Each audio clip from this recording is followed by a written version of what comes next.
Call to order the regular meeting, March meeting of the local planning agency. Can I have a roll call, please? Paul Associate. Glenda Glover. James McPherson. Steve Coates. Susan Moss. Jamie Seifert. Tom Wynn. All right, we can stand for pledge of allegiance. Pledge allegiance To the flag of the United States of America and to the republic for which it stands, one nation, under God, indivisible, with liberty and justice for all. Do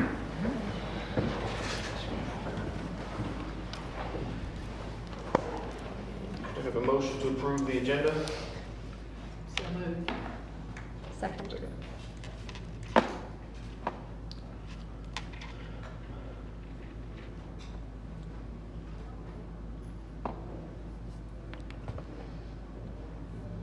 Guess I'm gonna do something.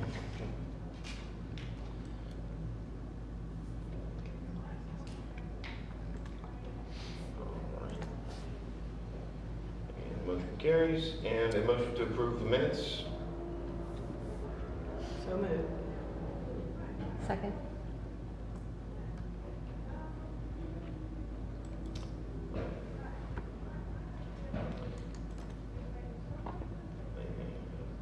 Motion carries. And any public comments?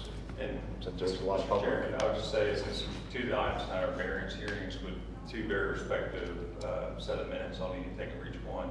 If anyone wants to make any public comments on those, I would just recommend saving them for the actual variance request item. That'd be my recommendation, but we can't tell them what to do. All right.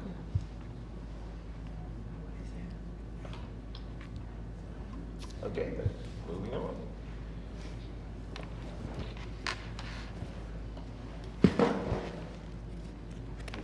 Tim, I guess before we start, I'll do the ex parte column. And I think if y'all remember when I did the ethics presentation to y'all, I mentioned what's called ex parte communications. And under Florida statute, before we begin a quasi-judicial hearing like these are tonight for the variance requests, I have to just go through, ask each one of y'all, and I might do it first by asking you to raise your hand if any ex parte communications have been made to you about any of the variance requests tonight. The first variance request that we're covering is the one dealing with 111 Bayshore Court Northeast. And just raise your hand and any member of the public contact any of you by email or phone regarding that particular variance request. Okay. And did any of y'all go out and actually do any of your own inspections of the property or drive by and take a look? Okay, well then it sounds like no ex parte communications were made on that particular item. And then so I guess we'll just swear in the witnesses for the hearing. So, I guess who are the applicants for this one? We'll do your things. Are you the engineer for the first request? Oh, no. Sorry. Go ahead. All right. Y'all swear to tell the truth, the whole truth, nothing but the truth, so we got? I do. Okay, go ahead. Good evening, Tim Gibson, Planning Supervisor for the City of Fort Walton Beach. First tonight is a variance request to reduce the minimum rear yard setbacks at 111 Bayshore Court. So in January, me and my staff met with the owner who is here of 111 Bayshore Court to discuss the possibility of expanding his garage out on there. While we were looking at it and reviewing the survey, it was determined that the structure would be considered a detrimental nonconformity. And now what that means is, so in the Land Development Code, there's the development standards for all properties, and for R1 properties, the rear setback is defined as being 25 feet.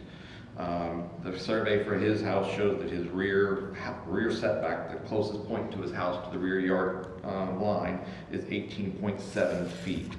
Now the Land Development Code basically defines nonconformities as either detrimental or benign. And essentially the way it does, it defines certain criteria that are going to be a benign nonconformity, and everything else is considered to be detrimental. And for setbacks, it basically defines that if an encroachment into a required setback of less than 10%, that's considered benign, and anything else over that would be considered detrimental.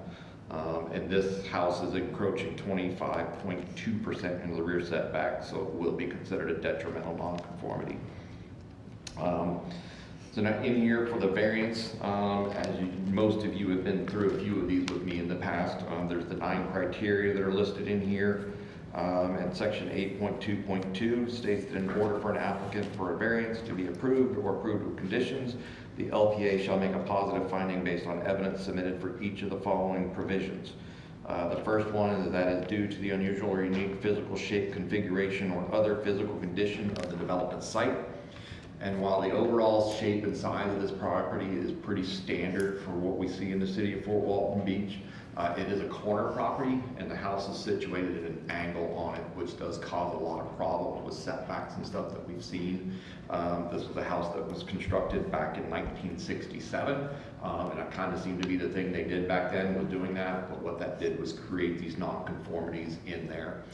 So it is a little bit unusual in the way that the lot is configured with the house on it.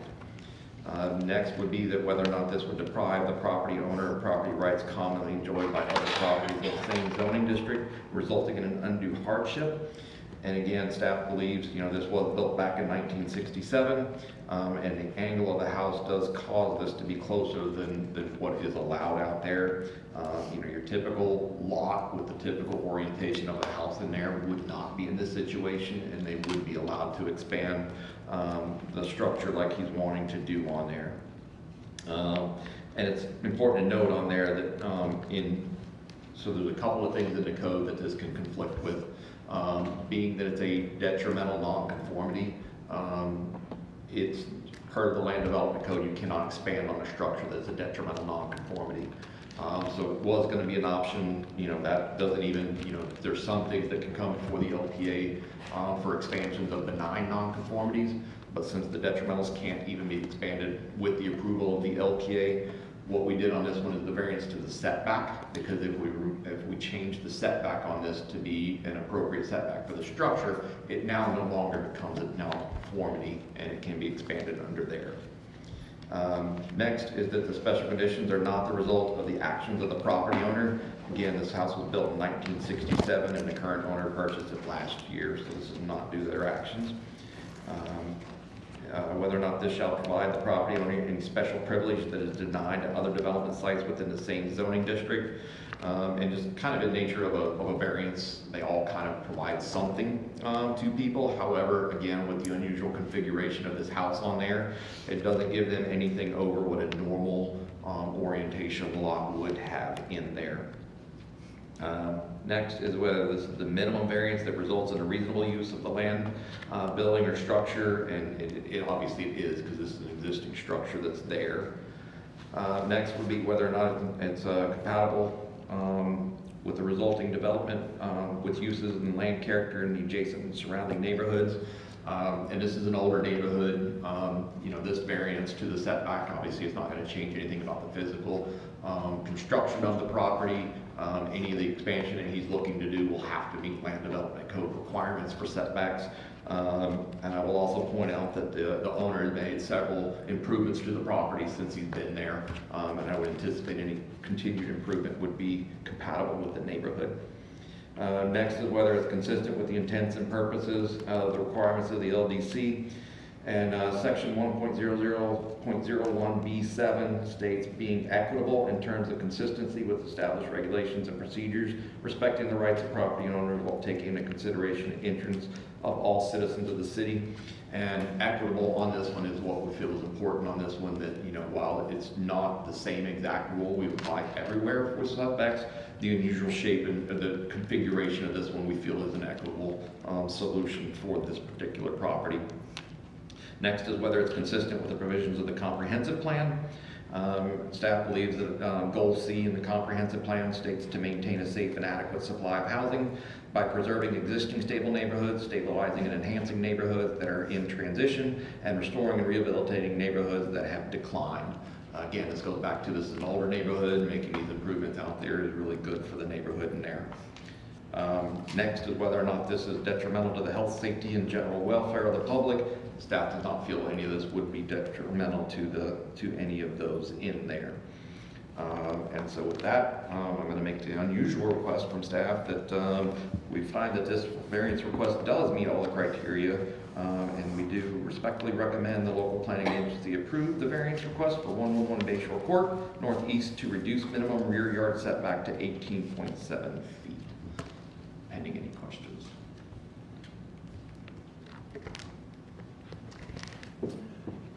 I have a question. So they're looking to expand the garage, but am I looking at the map correctly? The garage is actually on the left side of the house where the setback is only 7.5 feet, which is considered, I guess, the side, which That's makes correct. for a 7.5. They're which going is to fine. expand it over there. The problem, like I said, is that is not non-conforming, and what Right. he's going to build there will conform. It won't go all the way to the back of the house like it is right now, because obviously if it were to extend that far, it would be within that 7.5 foot setback there. Okay. But the fact that 18.7 foot on the other side of the house is there, it makes it the non-conformity, and we can't expand on it. Yep, understand. Okay. So that's considered the rear, the 18. It is. So the way that our land development code bases it is typically wherever the front door is facing is where the property should be addressed off of. In this case, however, the front door is more oriented toward Bayshore Street, but the actual address of the property is on Bayshore Court. And so the land development code basically says whatever the street is addressed off of is your front yard, your front property line, and opposite of that would be the rear. So while this one is really unusual, and typically if it were to be addressed today by our GIS department, it would be addressed off of Bayshore Street. But again, it's just one of the other unusual things with this one.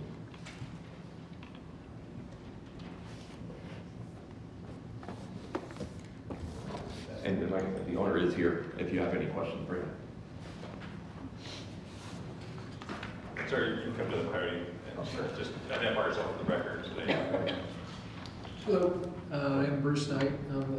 My wife and I own 111 Bayshore Court, and just wanted to appreciate your thoughts and considerations on this. We bought this house 9 months ago, and we made, as you mentioned, several improvements, new roof, new windows, and this is really the only expansion we're going to do on it. We were a little disappointed in the non-conformity. We didn't even know it when we bought it. It wasn't known to us. The house is at a 23-degree angle to the line, so it really makes it hard because even though the one is 18.7, the other line is 30, so it's kind of difficult for us to do anything with it. And this expansion, of course, will be in line with all the other houses in the neighborhood. They're all real nice houses, and we're just trying to beautify it, make it look nice. So appreciate your time and your thoughts on that. I don't have any questions. No questions. All right. Oh, I move we approve. Actually, you had to ask if anyone from the public has. Oh, sorry, anybody from the public want to have any more comments? Then I will move we approve the variance. I second. Any other discussion? Are we supposed to read this? No, that'll be for the, if you think staff's going to be adverse to your ruling on approval.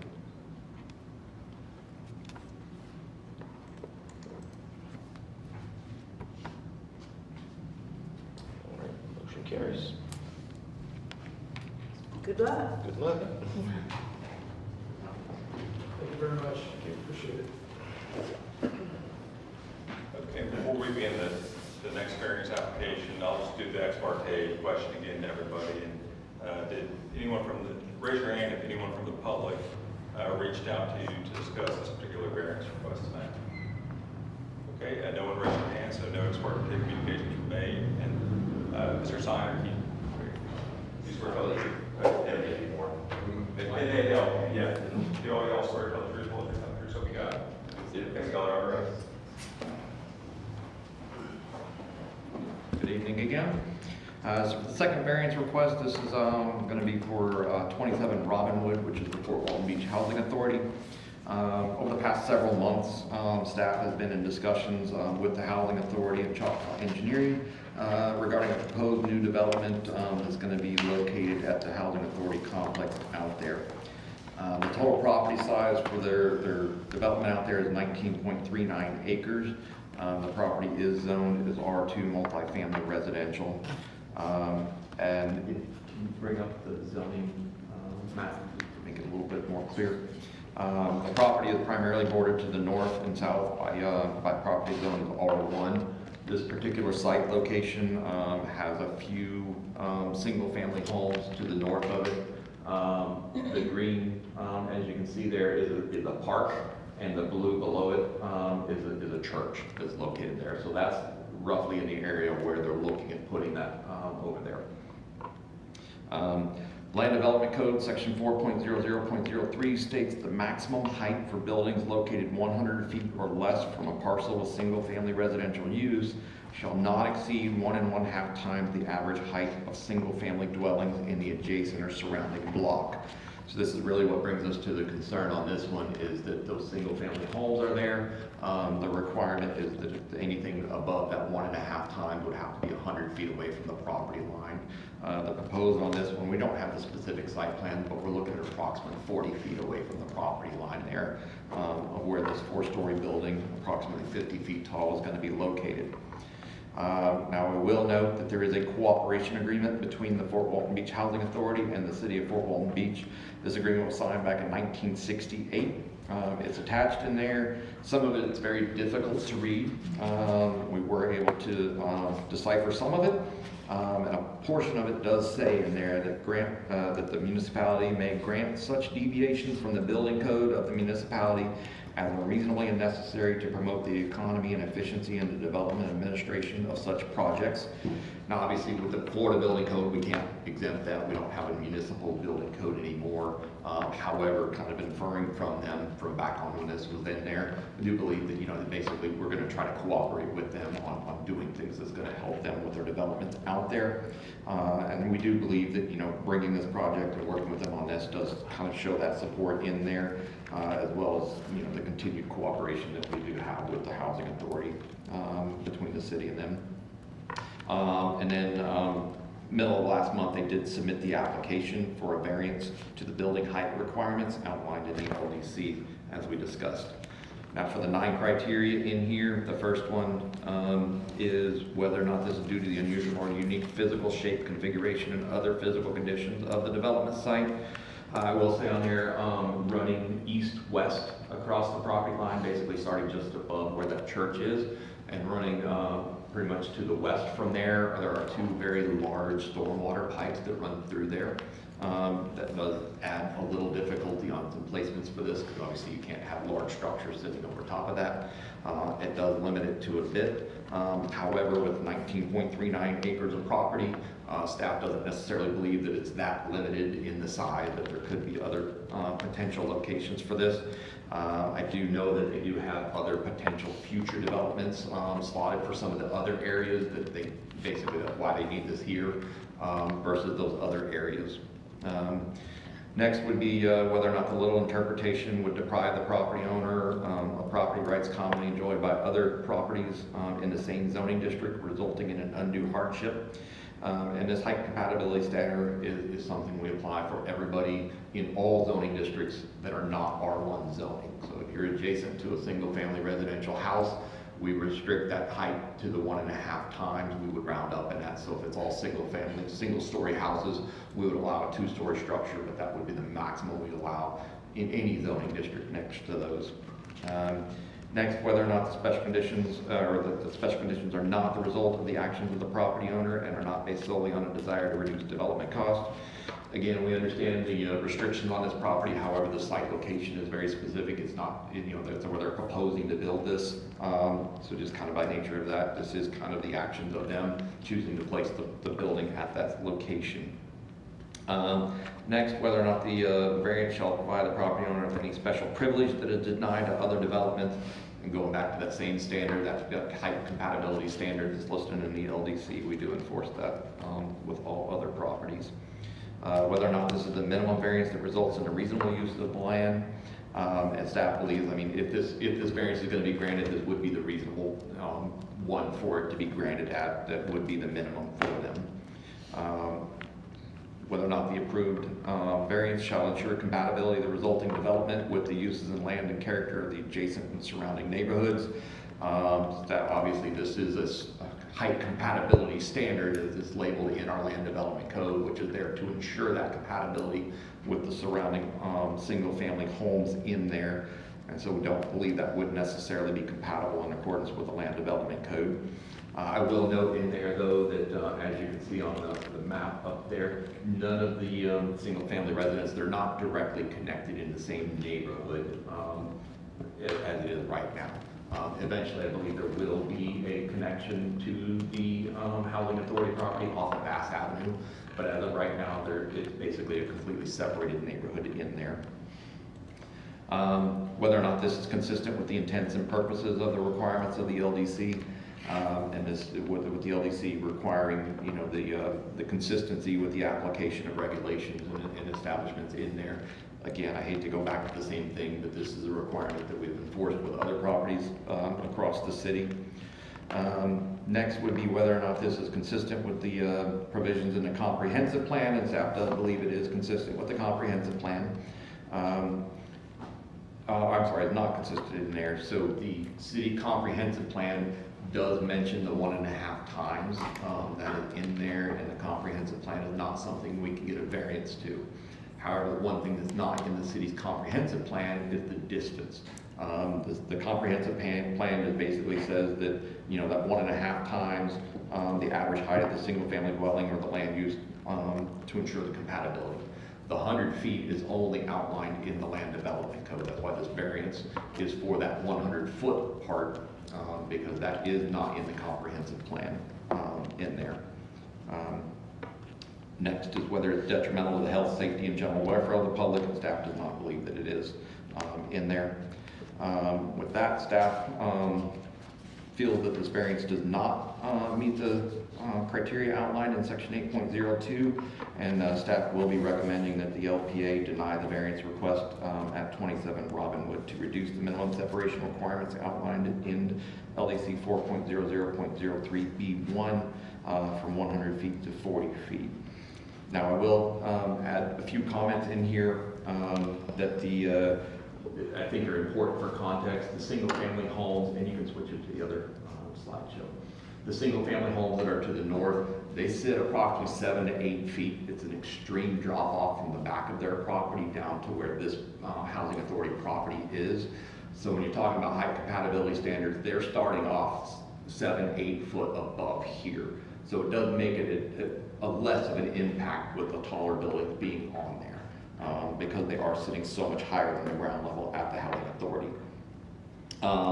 Next is that unlike most variances, you know, when you guys hear it and you make your decision, that's the end of it. And then typically things go through the staff approval process for building permits, development orders, or whatever that process is.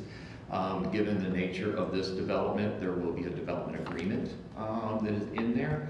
That is required to go back through City Council, and City Council will have to approve the specifics in that development agreement. As well as the development order for this one is going to be considered a major development order because it is going to have the development agreement, and that too, with the specific site plan, the location of this building and everything there will be approved by City Council at a later date, or presented to City Council for their approval at a later date. And now, not direct in this variance request, but most, if not all, of the City Council members have visited out to the Housing Authority recently, because there was some discussions at City Council regarding some workforce housing incentive funding. And you know, Housing Authority brought a lot of the council members, like I said, I'm not sure if it's all, but it was most of them for sure, out there to look at the site where it was going to be, talk about what they're going to be doing and what they're going to be developing. And at the last City Council meeting, the council did make their decisions on how they're going to apply the workforce housing incentive funding. And it's approximately $600,000 that the city is going to be granting the Housing Authority out of this for this specific project. So kind of in a roundabout way, they've expressed support for the project being at that location, although they've not seen the specific layouts or locations of where this is going to be or how that ties into the compatibility or anything. But they have been out there and seen this. To kind of break down some of the height compatibility standards, I tried to make it very simple in here. There is a fourth slide in here that was not part of your packet in there. After I presented these, just like I shared the stuff with you, I shared with all the applicants as well. And Mark Steiner, the engineer for this project, had reached out to me and asked me if I could add a fourth slide to show kind of an alternative piece of this. So that's not one you've seen in there. But essentially with this, go back to the first one. So, like I said, the height compatibility standards require buildings more than that 1.5 time to be 100 feet away from the property line. So in this case here, with the property line of that single family house, if you were to go out 100 feet and put approximately a 3-story building out there, with the average height of a 3-story building, that's about a 20-degree angle, you'd be looking up to see the top of that house, or the top of that building. And where they're proposing to be about 40 feet out, that would equate to about a 14-foot high building. Next. For this particular zoning, for this particular zoning, R2 zoning, the maximum height allowed in there is 70 feet. So if you compare the same thing, if they built the maximum height allowed in the zoning district at 70 feet, I changed that angle about 35 feet, 35 degrees, which would equate to about a 28-foot high building at 40 feet. Next is going to be if we compare that to a 120-foot tall building, which is the maximum height building allowed in the city. It would be about a 50-degree angle and would equate to a 48-foot high building, which is what they're proposing to be around that 50-foot point. The fourth slide in here shows essentially a 2-story house, which we would approve adjacent to a single-family house, and we would approve it at the minimum setback requirements, which would be 7.5 feet. As you can see, that angle is the most steep of all of them, which would equate to about a 66-degree angle, and that would equate at 40 feet out about a 90-foot high building. That's just kind of to give you kind of a graphical representation of how these height compatibility standards are calculated in there.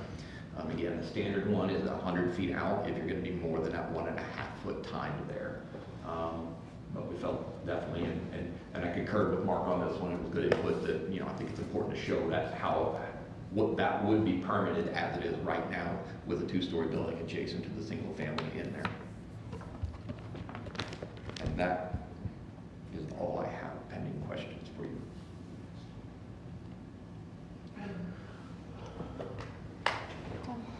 Tim, over on 4th Avenue, we have some high-rise for retirement people.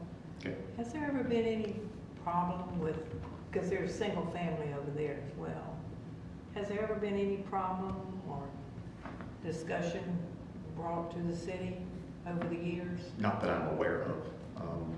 I can't say for certain there hasn't been any discussion, but not with me or anything that I've been part of or privy to. Okay, the city approved 600,000 That's correct. to, is this? Approximately, I don't remember the exact Yeah, no amount. problem there. Is this infrastructure that they're gonna help with, or does this help pay for the permits and all that? So it's going to be a forgivable loan, is the way it's going to be processed out there. There was a lot of discussion in City Council over many City Council meetings over exactly how we would be applying the money. Some of it was looked at, well, maybe we should just do it for the infrastructure cost. Maybe we should do it to offset permit fees or impact fees. But essentially in the end, the decision was just simply to make this a forgivable loan. It'll be a 15-year term on there, forgivable at 1/15 every year. As long as they keep it at workforce rates, then that loan will be completely forgiven in 15 years. But right now, it's just a loan that's out to them. However they use that is however they use that. If they turn around and use that for the infrastructure cost, permit fees, however they want to use that is really going to be to them.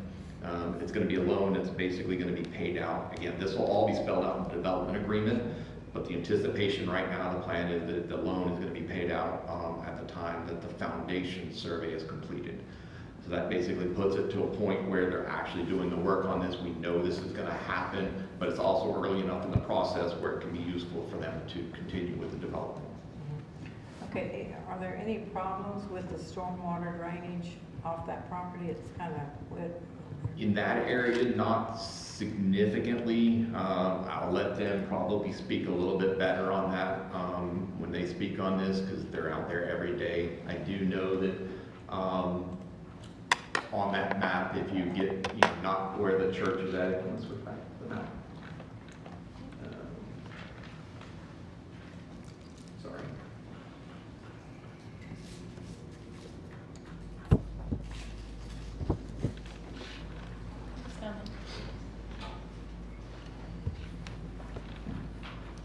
Okay.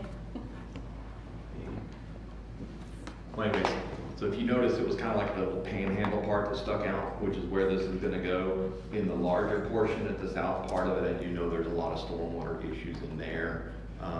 They are, like I said, you can ask them about this more in depth and stuff. They are planning future proposals there, and that'll have to be dealt with at that That's point. Did you want to see the map real quick? We can wait a No, minute. I'm okay. Okay. Yeah. I'm trying to get it. Oh, there it is. Okay. So yeah, if you get down to the southern port down there, yeah, right around where that cursor is at right now is where there starts to be more. Where this is gonna be proposed at, there is a stormwater retention pond just north of the church area. And I do know with big rains and stuff, obviously there can be issues and stuff with that there. The stormwater pipes do run through there. They're gonna have this development proposed right now north of where all that is at. Well, let me ask you, I know that some months ago, the city approved to have Coral Creek enhanced by walkways and whatever. That won't open up this property, will it, to the public to take a walk? I don't believe it will, no. Okay. How is our workforce housing compared to the county and other towns? Again, I think they would probably have better information on this, but I do know, I mean, it's a nationwide problem, it's definitely a statewide problem, it's a problem here as well. The housing pool as a general is just not there right now. And obviously, you know, when we have more housing needs than we have houses, that drives up prices and it makes it more and more difficult for the workforce, rate houses out there. Okay, I'll have a question for them. I have a question that you started with. You don't have a city code, building code? As far as building code, we follow the Florida building code. That's all? That's correct. We don't have our own? Okay. Okay. I didn't know that. That's all I know. Did I miss where it said how high is this one gonna be? The height of the building? Yeah. It's gonna be approximately 50 feet. So that's just a 3-story, that's what they're doing. It's gonna be, I believe, 4 stories tall is what they're projecting, with the approximate height of 50 feet. So they're calling it townhouses? They're gonna be townhouses or apartments? It'll be apartments. And you said that on the one, on the north side, that they're already about the homes are already about 7 feet in 7 to 8 elevation? feet, yes. So on the south side, those homes are we pretty on even footing there? I think they're pretty close. I honestly didn't look that closely at it, for the purposes of this variance. You know, obviously with a 100-foot separation from the south of that property, they're way over that, so it wasn't something we really looked into. How high are the apartments currently there? How many stories? Are the apartments? They're 2 stories. 2 I think stories. they're 2 stories. I don't know the height on them. I was just wondering. But yeah, it's 2 stories.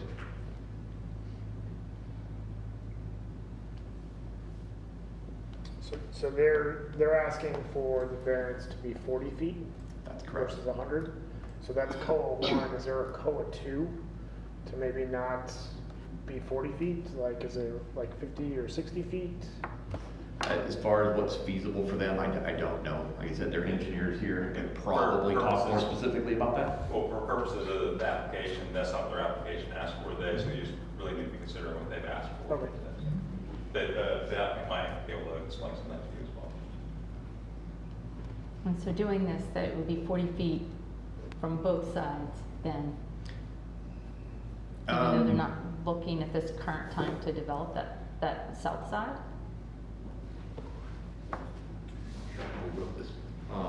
That's something that, I mean, if it's a concern, and you want it to be 40 feet just from the north, that's something I can work with Mr. Burns on and we can clarify in the order.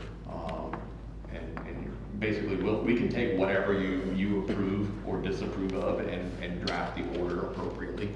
And then I'll just get with Mr. McPherson at a later date to get it signed. and Mr. Ghost, to be clear, you can make conditions, but before, I guess you start talking about what Yeah. conditions are, Yeah. let the applicant do their presentation first, and then you can always. What? No, okay. And you're just talking about the panhandle up there, right? Or is this the whole thing? It's really just in that panhandle area. I believe there are 3, possibly 4 of the single-family homes that are up there that would be within that 100 feet. The park would fall within the 100 feet, but there's no restriction there. And I think it's 3 of the single-family residences there that would be within the 100 feet. Oh, so this is gonna be. So it's not the entire length of that, it's just the one section. And from the south, that'll be like 600 feet away. Oh, I don't know, but, well over the 100. Yeah, okay. Have the owners of those properties affected been notified? So anytime we have something like this, we send a letter out to everyone who is located within 200 feet of the property. So all of those properties, and it's even not just from where this specific location is, but within the whole Housing Authority property. They've all received letters, there's signs posted on the rights of way as well, notifying that this is. So they've this is had the being proposed. opportunity to be here tonight if they. They chose. have. I forgot to mention, sorry, it just came in late this afternoon. We received our first public comment on this. A voicemail was left with one of my staff members. A voicemail was left basically expressing not for this to happen. And they weren't specifically expressing anything against this height compatibility standard variance. They were expressing that they did not want more units going in and out there. So again, not specifically on this variance. They said they were responding to the variance letter that had been sent out, but they specifically were not opposing the variance, just opposing the more units being built there. How many units are in there currently? I'm sorry? How many units are in there currently? 124. And I guess, before we get into that, we'll leave it all at the same time. If you don't know the answer to that, just say you don't know. That's why I don't. So if they were gonna build a 2-story unit, they would not need a variance? That's Is correct. this correct? Okay.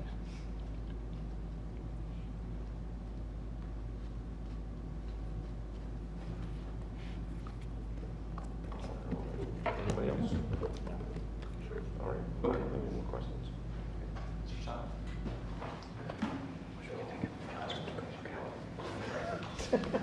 Good evening, my name is Mark Sider. I'm the agent for the applicant, for the Housing Authority. I'm owner of Choctaw Engineering. We're providing the civil site design services for that, and I want to prepare the application.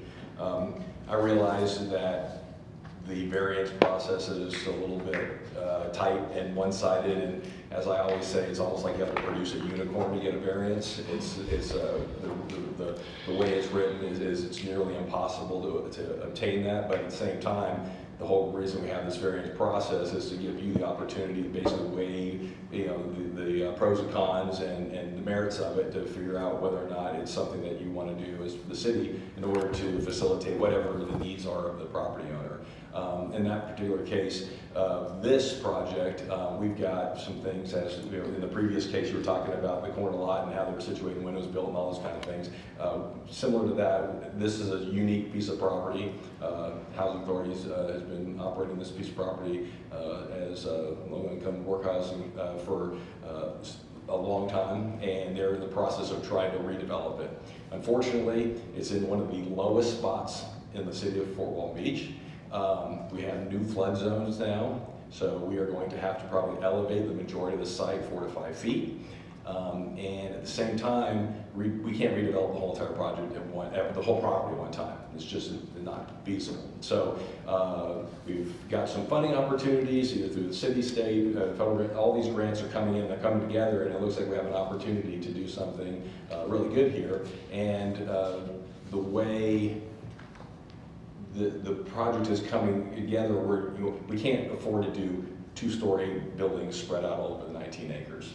That's just not feasible. So we're going to do a 4-story building with 100 units in it, multi-family building. And the location that we've chosen to start with is what I would call the backside of the development, because right now, I know from Robinwood, their administrative buildings are there, and you kind of go in from there. Well, we do want to displace as many people as we possibly can, so we're going to start on the end where there's not a whole lot of development and work it backwards. Okay. The other advantage to that is that's the highest part of the site, so it requires the least amount of fill, and we can get this project started and moving forward. Some of the challenges we have besides flood zone is the fact that this is a map that I've kind of marked up with colors of all the underground utilities that are underneath this property. Sewer, storm drainage, and water lines that go through here. All the water that comes off of it, basically what you see in red on the map, and Bass Avenue is all collected in a curb inlet, and it goes in two 36-inch pipes, and they come through the property from east to west, and they dump out in the creek on the other side of Robinwood. That's all city storm drainage. That has nothing to do now with our project. Now our project ties into it as it goes through, but that's a major stormwater system that we have to basically work around and deal with. And it's on the, as we call it the panhandle. It's on the south side of that. So what that causes is we're trying to push this building further to the north to avoid those utilities, because it's just a huge cost and inconvenience for the project. So that's one of the reasons why we're doing this. Unfortunately, the way the code is written and set up, we've got this situation where we've got this very small, kind of isolated piece of yellow R1 stuck right in the middle of commercial, residential, mixed use, everything. It's kind of a hodgepodge. I mean, we've got a church, we've got a boat storage yard. As you can see on the north side of that residential, they've got Hollywood Boulevard and all the commercial there. These houses were built in the 50s and 60s. They were all single-story block houses. They have, for whatever reason, they've managed to maintain and be there the whole time. They probably belong to the same owners that have been there the whole entire time. They're all single story. So now all of a sudden, everything that we're going to try to redevelop is kind of that's the anchor that's holding us down. And I have no problem with that, except for it makes it kind of difficult for the city to redevelop, if that's going to be the standard to which we have to compare everything to. And that's the challenge here. As you can see to the south, we've got a much larger residential area that's got a significant size. This one's kind of like an isolated pocket that's just managed to hold on for the last 50, 60 years. So, with that being said, with all these constraints that we have, that's the whole reason we're asking for it. The reason why I asked him to put in that fourth diagram was to give you some perspective. So if you're standing there in your yard and you're looking out and somebody comes in and they build a 2-story building, house, building, whatever it is, 7.5 feet off of your property line, and you're staring at it, you will never see a 50-story building 40 feet away. It's just the geometry of it doesn't work. So just to put it in context, we could build that 2-story building. We could build it 7.5 feet off of there, and you're not getting any difference of at least from what you're seeing and what you're looking at. There's no difference. So yes, it's difficult to approve the variance in terms of answering all these questions that you have, but at the same time, it's like, well, what does the variance? In my opinion, there's no negative effect, because whether I build a 2-story building that's 8 to 7.5 feet or a 4-story building 40 feet away, it's the same thing. And in my opinion also, I'd rather have a building 40 feet away than 7.5 feet off my back property line. And what this will do is, like I said, allow the housing authority to take this money, build these buildings, and get this project started, and then as we grow and get more funding, we'll expand into the rest of the 19 acres. And that's the plan, to put more of these, basically probably the same Definitely. one, just boom, boom, boom. Yes. Is the plan to demolish the 2 stories and build 4 stories in their Correct. place? Yes. Yeah, there'll be like the youth center will go away, and maybe 2 or 3 of the existing units that are there. But those ones would be able to actually be within that 100 feet because you got more property up there. Correct. Or no. What's that? Or not. They would be able to be further south, I guess. Yes. Oh, yeah. As the project expands, yes, we can pull further away from the That's property. just this one little piece Yes. where you're starting. Exactly. Yeah, so I was gonna ask that, are you asking for the 40, the variance for that entire property line that goes east to west? So that over time, you can, in theory, like line them up straight, and so you're 4 stories tall across the whole, I guess, north side. At this point in time, we know that we're gonna do this first building, so, but then again, it all kind of ties back to the, how you word the variance. I mean, if you want to. But I guess that's probably more of a question for Tim. Does this variance cover the entire north property line? Or just the panhandle? At this point, it covers all of the property. Whatever you approve, we will write the order. We do need to make sure that, what's the applicant asking for?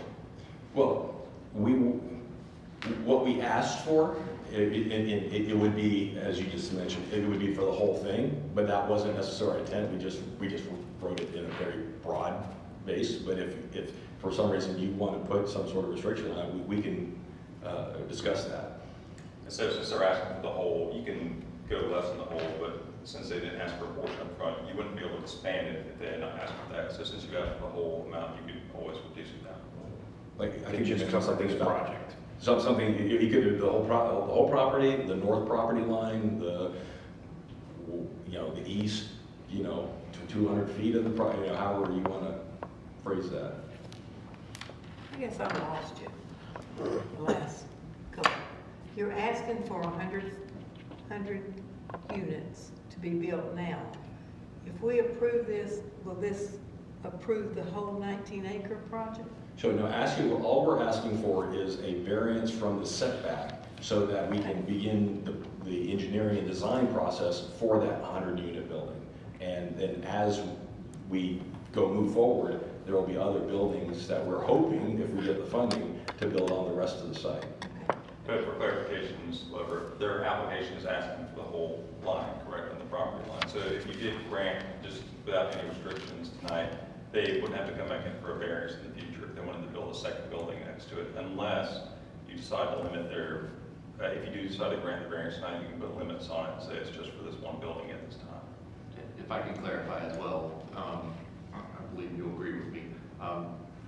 It's not a variance to the setback, it's a variance to the height compatibility standards.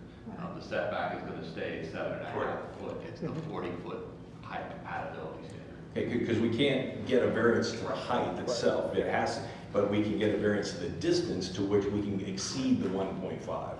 So that's what we're asking for, is in the land development code, it says if it's 100 feet away. And so we're asking to be able to go closer than the 100 feet that's in the land development code with a building taller than the 1.5 restriction.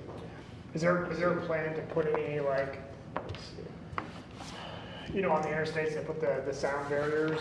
Is there any plan to put like a fencing or anything? No, and typically on the interstate, we're doing that because vehicles generate noise. In this particular case. And so what would happen is if we get this variance and we're able to push the building on that side, the building will be on that side, all of the parking lot and the vehicles will be on the south side adjacent to the church. If we don't, well, probably have, I don't know how we would do it because we'd have a problem with dealing with all the infrastructure, but if we flip-flopped it to the other side, then the parking lot essentially would be next to the houses. Just curious, how many buildings will you take out to build this building?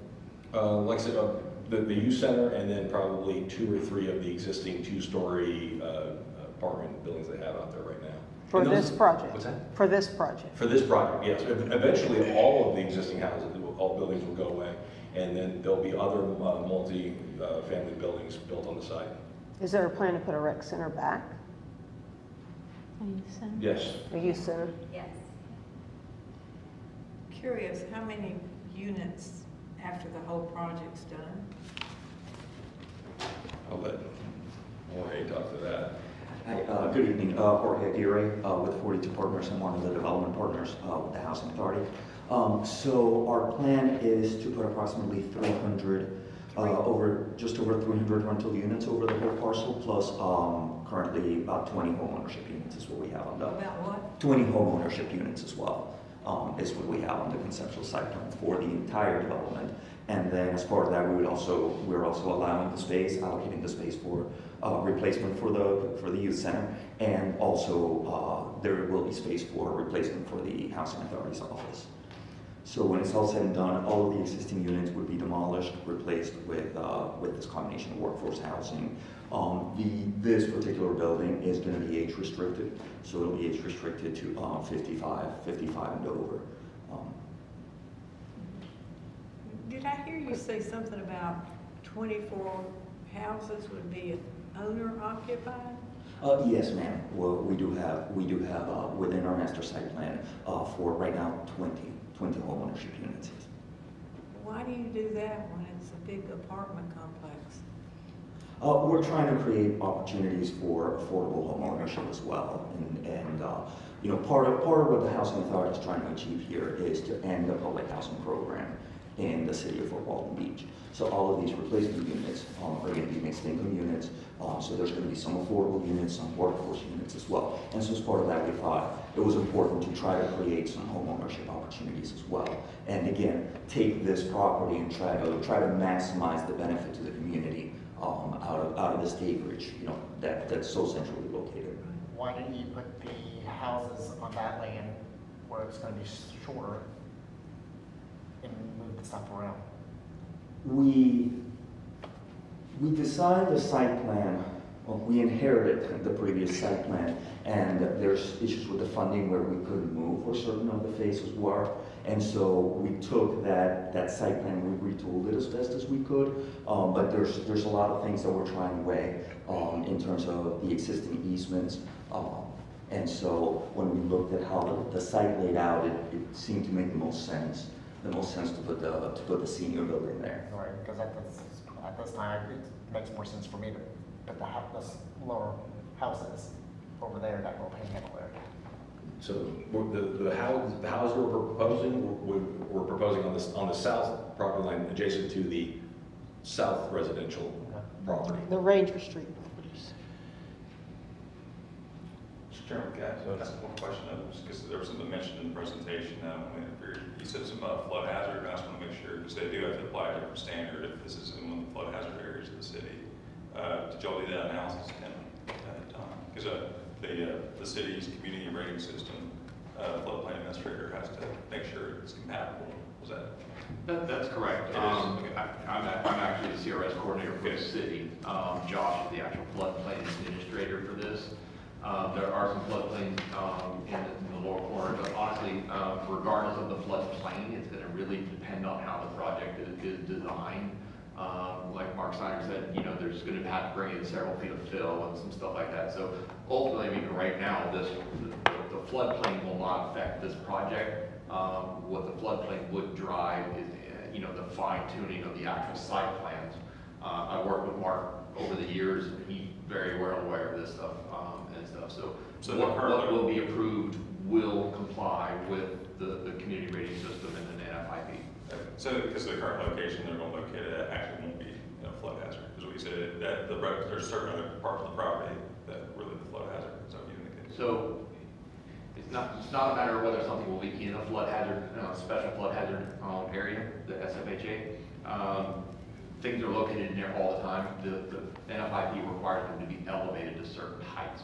So for example, if the flood is like an 88, which where 8 foot is the base flood elevation, Florida requires that the building be built at 9 foot elevation. So it'll still be in the SFHA, it's just built above that flood zone level. And so just based upon, since you're the city CRS administrator, this will not have any adverse effect? No. Okay. That's if he was a yes, you'll have to do a whole separate page of findings, but since he said no, then that's not an issue.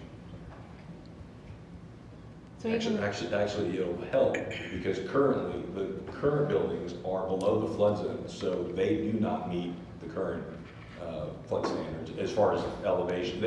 They're below the flood AE8 elevation that Tim just mentioned.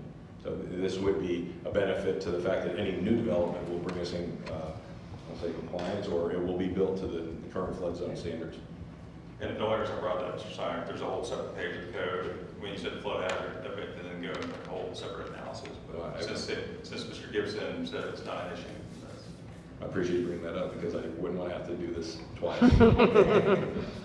like I said, I mean, and that's something that's gonna be just, you know, once we actually have the site plans and everything in there, that's when we'll do the actual analysis on it.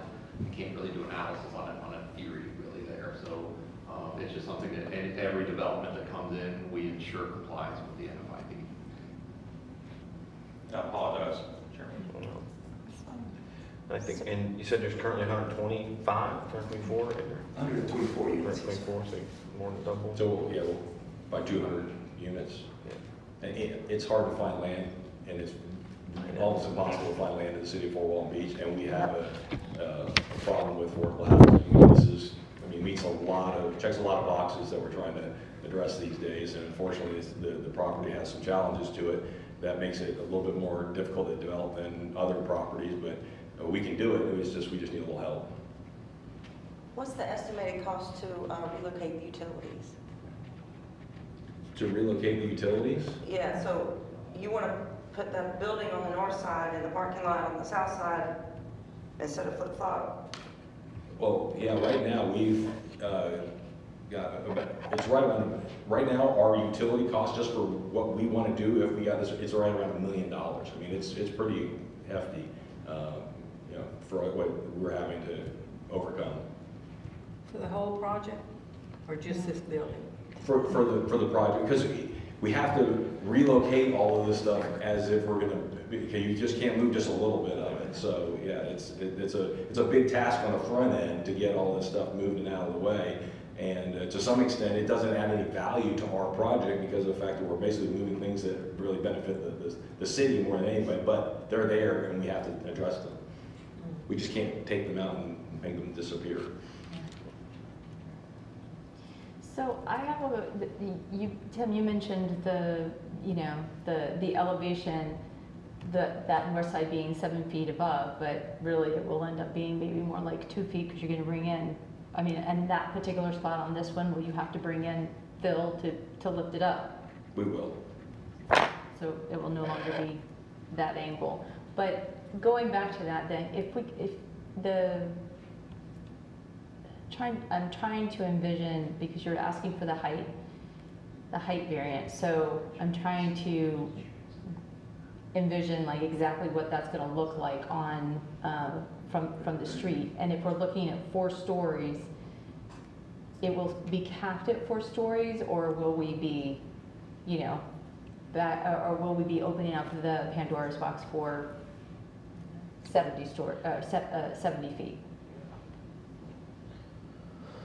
And that's more question, I guess. So this is where the wording of the variance is. So we're asking for a reduction in the setback to 40 feet.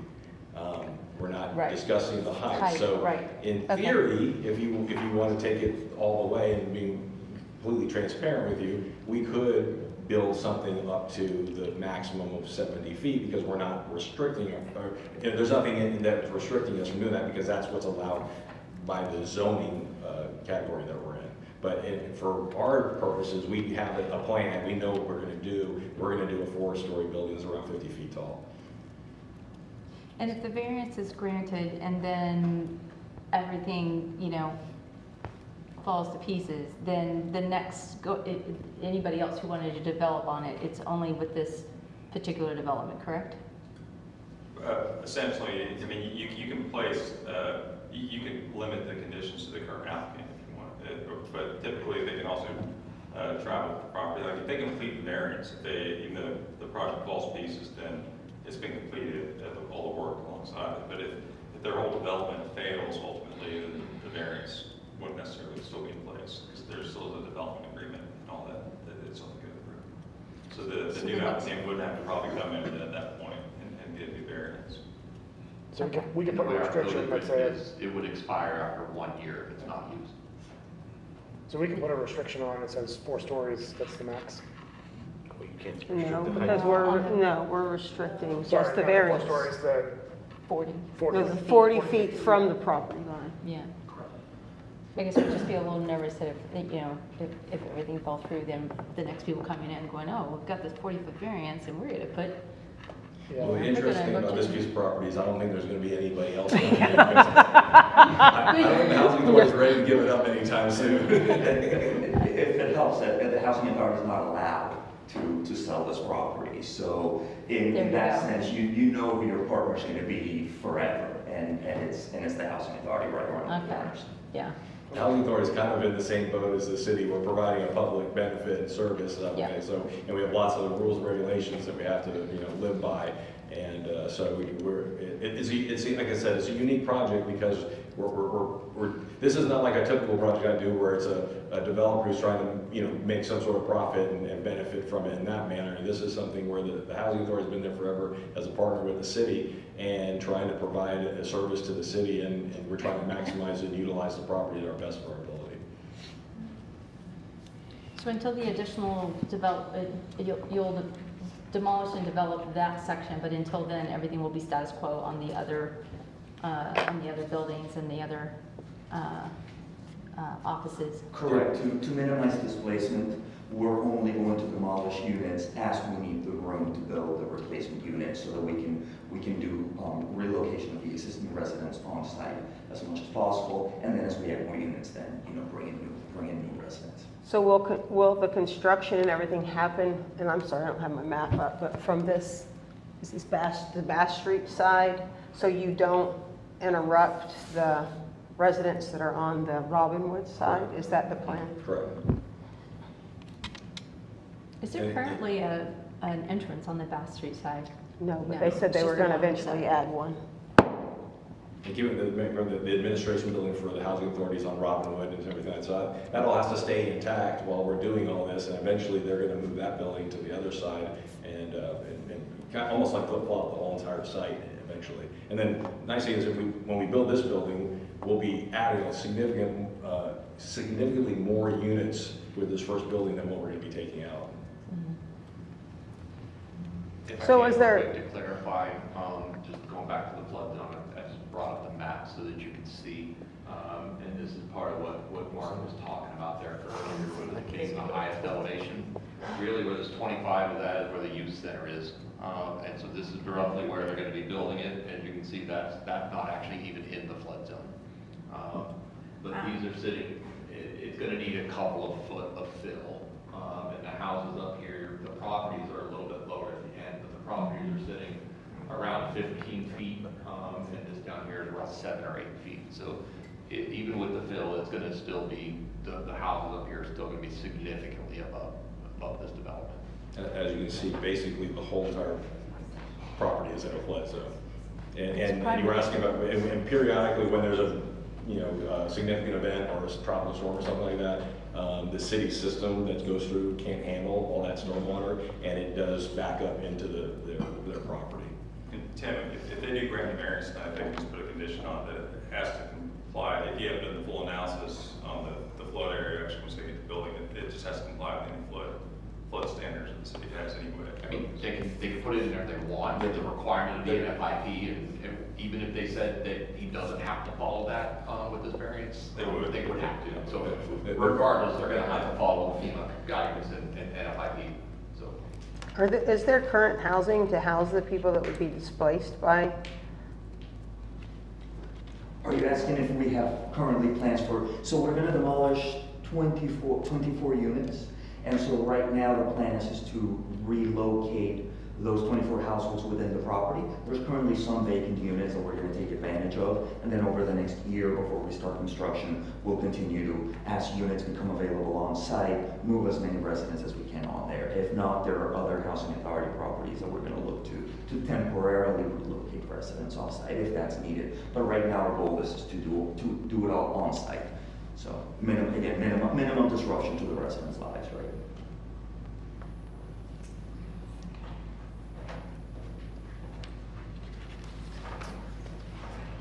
Gail Stansberry, the Executive Director for the Housing Authority on 27 Robinwood. We also have Soundside apartment that we are looking at to move maybe some of the people in temporarily because they have first rights to come back into the new development, the same as we did with Soundside apartment. So just wanted to kind of give you a feel. We make sure that they are taken care of. I know that's not necessarily what we're, working on as far as the variance goes, but it's good to know. It's nice to know. Yeah, that that plan is in place. I'd like to make a motion. Do we have public that wants to speak? Public comment first. Any? Yes, I'd like to speak if I could. Sure. I'd like to ask the engineer. Sir, real quick, just come up and give your full name, and then, My name is Carl Thornton, I'm on Ranger Street, stay on Ranger Street. I'd like to ask the engineer, when you move towards that way in the future, and you do your elevate your dirt, right? What is that gonna do for the single dwelling on Ranger Street, which already floods, Okay. okay? So,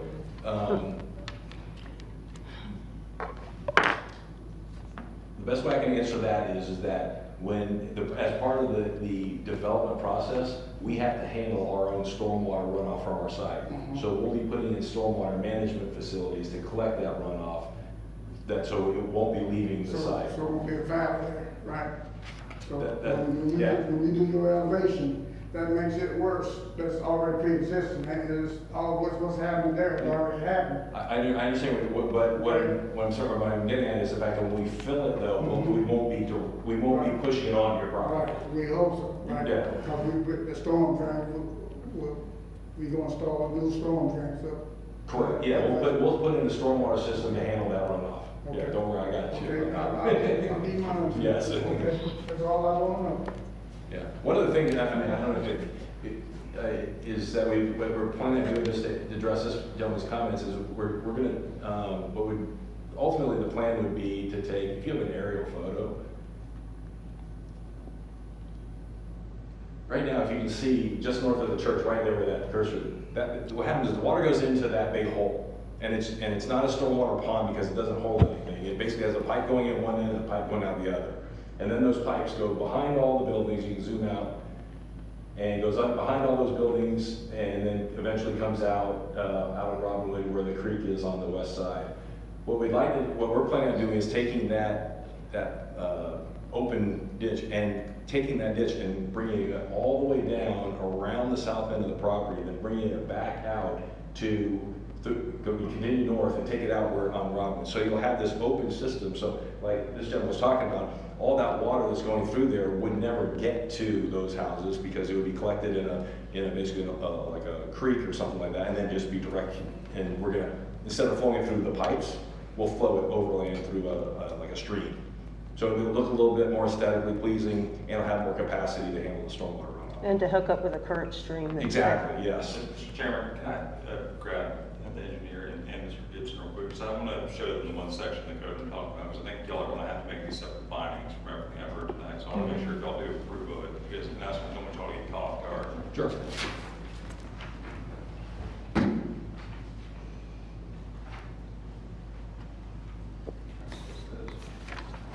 It's in the area of what after they have to go through and make all these 10 separate findings. Now, some of them obviously it's not part of the property. That'd actually be better for the property. So I just ask y'all that question, and you go address it now, if you think you can, Mr. Snyder. Yeah. You may have to get on with No, I mean, like I said, this will be better. Okay, yeah. Do y'all mind if I just, and I'll show each one of y'all, could y'all pull up, on Unicode, do y'all have access to that? The LDC, just so they'll know exactly what the code section I'm talking about, because I don't have 7 great copies of this, but there's a section that says if a variance is requested in the area of flood hazard, then y'all are going to make an additional 10 separate findings and actually make those on the record if you do approve of it. Whereas I know I told you earlier, you really have to make specific findings to deny it for appeal, but this actually would go, if y'all want to make these findings, this could hurt the city's flood rating down the line if something, they did an audit and we didn't actually have y'all make these findings tonight. So we have to make 10 separate findings on each thing. I think what I'll end up doing, real quick, the quickest way to do it is let me ask this a question on each one of them and let him explain each one away, and then y'all just in your motion say the 10 factors that were discussed earlier.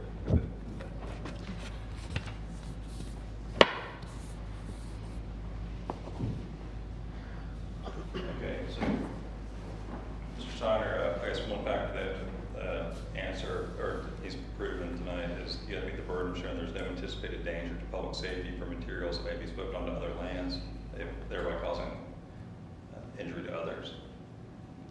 That's pretty small. Can you read that? Yeah, I cannot, Okay, all right. I cannot see that. Can you do that bigger? I have a hard copy. I agree. I mean, so,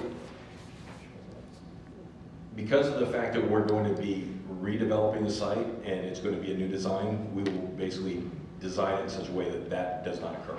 Okay. And the second, if there is no anticipated danger of life and property resulting from flooding or erosion. No. The proposed facility and its contents are not susceptible to flood damage and the potential effects of such damage. No, because the proposed facility will be built in accordance with the flood zone guidelines, so it'll be out of the flood zone. And the facility it's not a waterfront location, so number 5 doesn't apply. There are no alternative locations. You skip number 4? The proposed facility and services to the public provided by the facility are of such importance to the community that maximum protection from floodwater shall be ensured. That's correct. And number 5 will not apply because it's not waterfront property. There are no alternative locations for the proposed use that are not subject to flooding or erosion damage.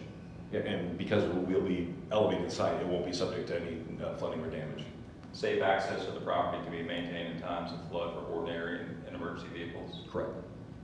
The proposed variance is the minimum required to avoid undue hardship and is designed to address the expected heights, velocity, duration, rate of rise, and sediment transport of the floodwaters and the effects of wave action, if applicable, which again, that's only applicable to waterfront. So, the next one, the proposed variance shall not result in increased costs of providing governmental services during and after flood conditions, including maintenance and repair of public utilities and facilities such as sewer, gas, electrical, and water systems, and streets and bridges. It will not. And the proposed variance shall not result in an adverse effect on the city's community rating system. Mr. Gibson already testified to that, and Mr. Gibson, does staff agree with Mr. Siner's position? Okay, so the uncontroverted evidence for you all today is that all those factors. We're ready to make a motion? Okay. I move we make a finding that the applicant has met their burden of proof to have the requested variance granted based on the 9 factors listed in the Land Development Code, section 8.02.02, and therefore we grant the variance request based on the evidence provided today. I second. You guys asked that, can you amend your motions to include the 10 factors I just discussed as well? That you also, they've met that section as well? I thought she said that. Okay. Those are the 9 factors. She was not. And does the second agree? Do you agree? Yes. Okay.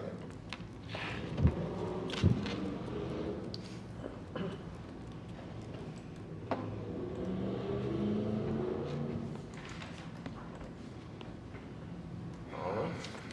Motion carried. Can I just Thank you concur very on much. this, Appreciate it. on this, that basically that has reduced the height compatibility standard from 100 feet to 40 feet is what exactly that was. Okay, just want to make sure. Okay, cool. Thank you very much. We appreciate your help. I appreciate it. I'm excited. So are we? We're excited to really see what's on the ground and going. I apologize, I didn't know until he testified that it was in the flood area that we'd be able to make that additional analysis, so we would have prepared ahead of time. I'm disappointed nobody wanted to see the rest of this exciting.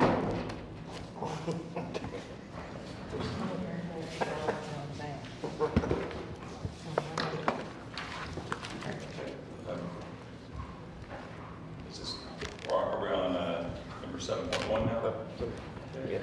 This is an ordinance of the City Council of the City of Fort Walton Beach, Florida, amending Chapter 5 of the Land Development Code for supplemental standards for townhomes, providing for authority, providing for severability, and providing for an effective date. All right, good evening. So for this one, this is an amendment to Chapter 5 of our Land Development Code, which is our supplemental standards. Over the past several years, there have been several applications for townhome developments within the city, and we have 2 more right now that are proposed actually in the review process. One of which is going to be a larger one of approximately 70 townhomes going in. Where's room for that? Can you tell us where it is? It's basically gonna be around like the rec center area. Some of that industrial area up there is gonna actually be converted from like where a lot of the storage of stuff is at right now into actual residential. You talking about Jet Drive? Yeah. In Hollywood and Jet. But on these, we've kind of recently discovered going through some of these reviews and looking at these people that the way the land development code is written right now is really not, we can't really approve a lot of these developments as they're designed in there. So land development code 5.4.2.B3 says the structures containing townhouse units shall comply with zoning standards setting forth maximum impervious surface, maximum height, and maximum density on development site. And it goes on to state that all other standards for townhomes are outlined in this section. So our proposed change here is really, they're twofold, and I'll kind of hit on them a little bit separately so you can understand. Right now, like I said, with that LDC, it establishes that you have to follow the zoning determination for impervious surface, maximum height, maximum density, and that's it. So it also establishes later on in there a side setback for properties. It does not say anything about a front setback or a rear setback. And since it specifically says you'll apply with the zoning for these specific things and everything else is in here, the fact that there's no front or side setback basically means they could develop right on a property line in the front or rear. So we've identified that we really kind of wanted to clarify that. We haven't run into an issue where somebody's really trying to do that. And so what we're proposing, we basically looked through a lot of the other codes in the area to see what they had, and we're proposing a 20-foot front setback and a 10-foot rear setback. Current R2 zoning, which is where townhouses are allowed, is a 25-foot front setback and a 20-foot rear setback. This is going to be significantly smaller than that, but for townhomes, again, I mean, it's the nature of those townhomes is going to have these smaller lots and the smaller lot yard sizes and stuff in there. And again, that's consistent with what everything else is around here. The other part of this change is going to be to the driveways. If you remember, we recently brought through a change to driveways a couple of months ago in here. And part of the problem was we were looking at the separation of driveways from intersections for properties that are abutting aside of an intersection. The code allows for a 25.5-foot wide lot for this townhome if it's adjacent to a right-of-way. The code as written for single-family houses says that driveway has to be 25 feet away from the property line on a 25.5-foot wide lot. Essentially, basically creating a fact that you can't have a driveway on those end lots on there. So this was part of what we were looking at, is there's really no feasible way to approve a townhome adjacent to a right-of-way and have a driveway on the end unit in there. So really that's what this is to do, is to kind of create those front and rear setback standards on there, and then also create some language to allow for the reasonable development on these townhome units in there. So staff believes that adding that minimum front and rear setback will help add standardization to the development sites while also protecting the properties adjacent to the rear property lines. And like I said, there's two projects that are already in motion right now, and both of those, without any guidance on there, meet those requirements of the 20-foot and 10-foot that we're proposing in there. So again, that's kind of a standard that they're going to stay within that, but we just wanted to clarify it in case somebody did come in and want to do something a little bit different with it. I stated, you know, the minimum width of the townhome at the end is adjacent to a right-of-way is 25.5 feet, and essentially we would be requiring them to increase that lot size by over 30% to make it even reasonable to have a driveway on there and meet the current land development codes. So that's why we wrote those changes in there. To go to the specific changes in there, we've added under subsection 3 in that section of the code that the minimum front yard setback from the property line shall be 20 feet. C was the minimum rear yard setback from the property line shall be 10 feet. And for the driveway, we came up with a similar solution to what we did with the other commercial lots and things that were less than 50 feet, where we did a percentage of the lot width in there.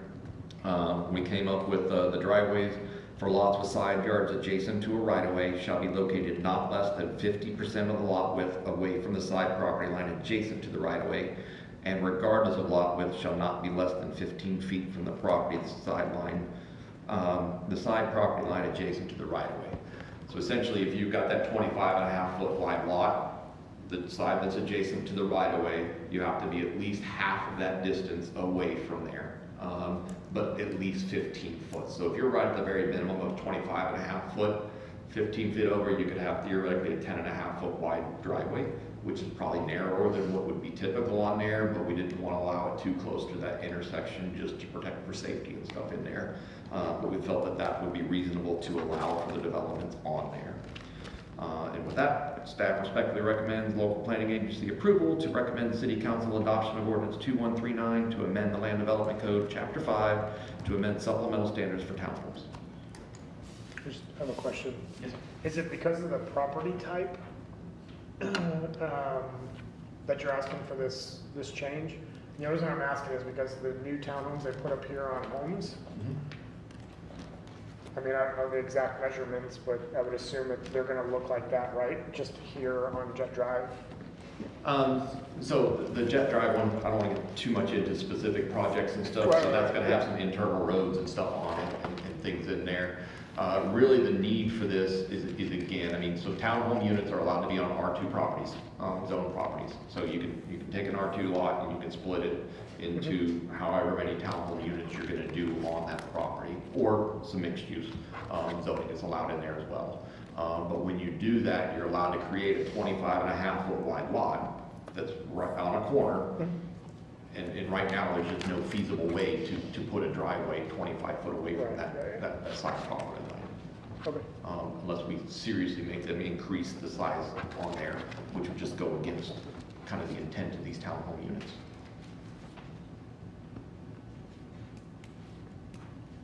Any other questions?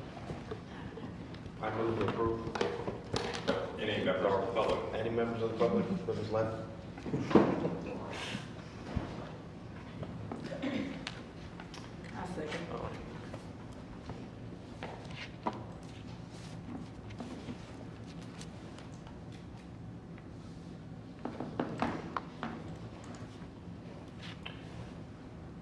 And it carries.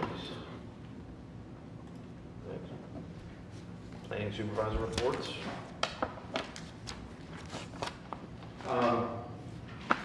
Last meeting was kind of boring, so that's why I left to do over here. So, yeah, that's it. Everything else is cruising right along. Ms. Glover may be prepared, or maybe promise to bring sandwiches next time. You spoiled us. Any other comments? Is there a plan to redo the local development code anytime soon? So Review? what we've been doing, I mean, we completely rewritten in 2012. And since then, as we find concerns, I mean, you know, for those who have been on the board for a while now, several times throughout the year, we'll bring in specific changes for things that we either identify, okay, that's not really working well, or a lot of times it's because, okay, there's something new that's developed that we really don't have addressed in there. To give you an example, you know, there's stuff in our code for food trucks, and really regulates the individual food truck, because that's what was around when the code was written. As now we're starting to see more of these food truck courts, where this property developed and they're putting 5, 6 food trucks on there. There's nothing in the code governing that. So we're working on right now drafting a language to address that new need that just wasn't in the code previously. And then at times we find stuff, you know, just like the townhome one in here that is like, okay, it was written and they read it what they intended to read, but then in actual practice in there, it was just something that was never identified for like these driveways and stuff. So we just bring those needs, change that needed. There is a call in one of our master plans to do a comprehensive rewrite of the land development code.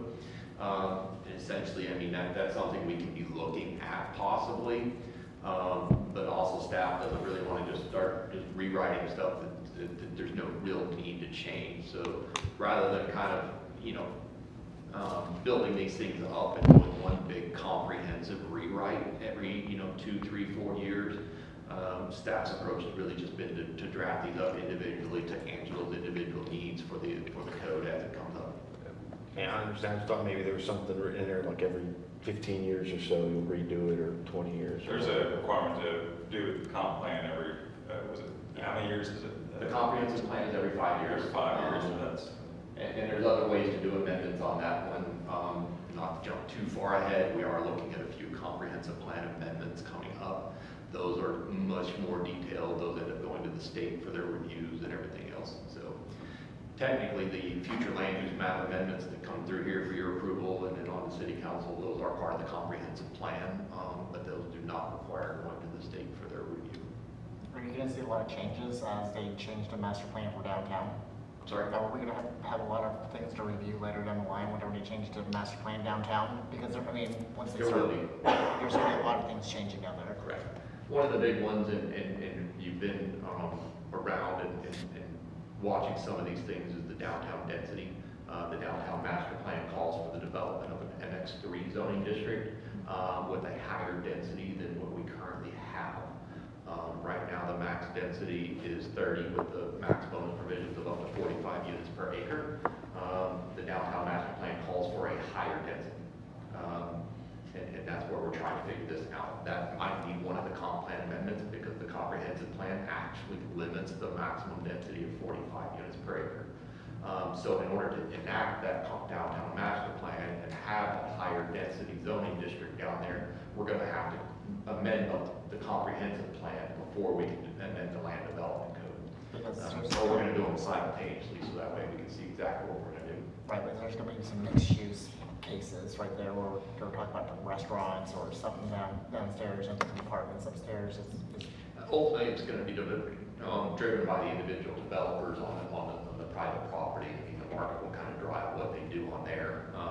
Obviously, you know, we just contracted out to have a company draft some downtown design guidelines for us, which is going to be, you know, strong recommendations from them. It's not regulatory, but it's going to be recommendations on how the downtown is developed in the future, including a lot of those things where it is commercial, restaurant, those types of activities on first floors, and the true mixed use with residential above it. And parking requirements? The downtown design guideline does not specifically cover any kind of parking requirements. There is the parking stuff. The code does basically state for the downtown design overlay district. It states in there that if there's available public parking within the block, that the individual development does not have to provide all of their on-site parking. That's a tricky one for us because you know, it's worded as if there's available public parking.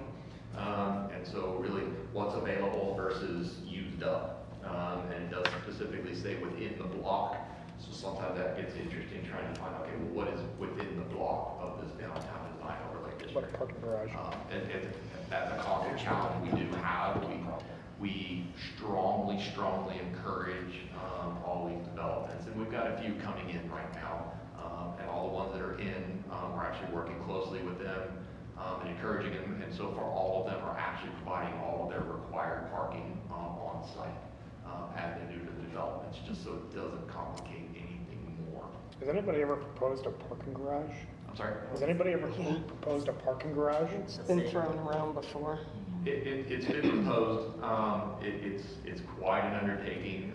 The city at this point in time has decided not to go that route as a private development. The public development, because we've done some research and discussions with some other municipalities on it, and you know, most of them have to create like an entire new department just for the management and oversight of it. If you do paid parking and some stuff like that, it starts getting very complicated going down that road. There has been discussion of a development downtown that would include a parking garage with their development to handle their parking. That's a private development though, and you know, we'll see if that actually goes that route or not. A lot can be driven also by the Around the Mound project that I'm sure most of you have seen, the proposals and what DOT ends up deciding to do with that. Looking at the stuff tonight, and then also knowing that there's the townhomes going on Jet, and then looking at going from 120 units to over 300 if if and when they get the entire development redone there, that's a massive amount of, I mean, 300 units, that's like 600 more cars and a lot of, you know, quick calculations. And that's some tiny streets going up and down there for a lot of cars. And the same thing for those townhomes. If it's 70 townhomes, you know, 70 different on Jet Drive, like we have very small city streets. And is there any concern with the amount of traffic and cars that we're going to start seeing with some of these developments? Obviously, yeah, it's a concern. I think it's a concern for everybody in there. I will tell you with each of the individual developments, you know, just like Mark was talking about with the stormwater and stuff, they have to create a stormwater master plan that identifies that they're going to handle all that on site. They also have to submit with them a traffic analysis report on there on what exactly is the impact on this. There's some, it's called the trip generation manual that engineers use. It gets very complicated over exactly what type of the development is, how much it's used, and it basically predicts what the impact per like morning hours and evening hours and stuff based on those developments. And they have to go through and basically look and see, you know, how much of an impact this is going to have on neighborhoods or wherever they're built in there. So it is something that's reviewed. It's part of the review process that our engineering department does look at when they're going through these development orders for these larger developments like this. So it is something that's evaluated, you know, and that's where it can get kind of different because, you know, 100 apartments, just regular market rate apartments, are going to drive a different traffic analysis than say probably the 100 workforce units that they're putting in that are going to be age restricted to 55 and above. There's probably different, I'm not an engineer, I'm not certain on this, but that's where they use those things to determine what is the real impact of this off rather than just looking at the bare number of it. Do they have, I mean, because I realize this is not necessarily your remit, but like, do they have, for like the homes, the townhomes that were done on homes, did they have to submit something like that? Do you know? So townhomes are unique in their development on there. So they do go through the development order process. However, they're not subjected to a lot of the same stuff that normal development order would be. Townhomes are considered single-family homes. They're all on individual lots. They're considered single-family attached versus the single-family detached. So our code does exempt 1 and 2 family houses from certain things like landscape requirements and some stuff like that. They do still have to go through like traffic analysis, stormwater analysis and stuff, but they are exempt from a lot of the other things that, you know, the normal developments, whether it's a commercial building, apartments, whatever, those go through a lot more than what the townhomes do, but they do still go through certain aspects of review in there. All right. Good. Is that it? By the way. That was spirited. All right, we're adjourned.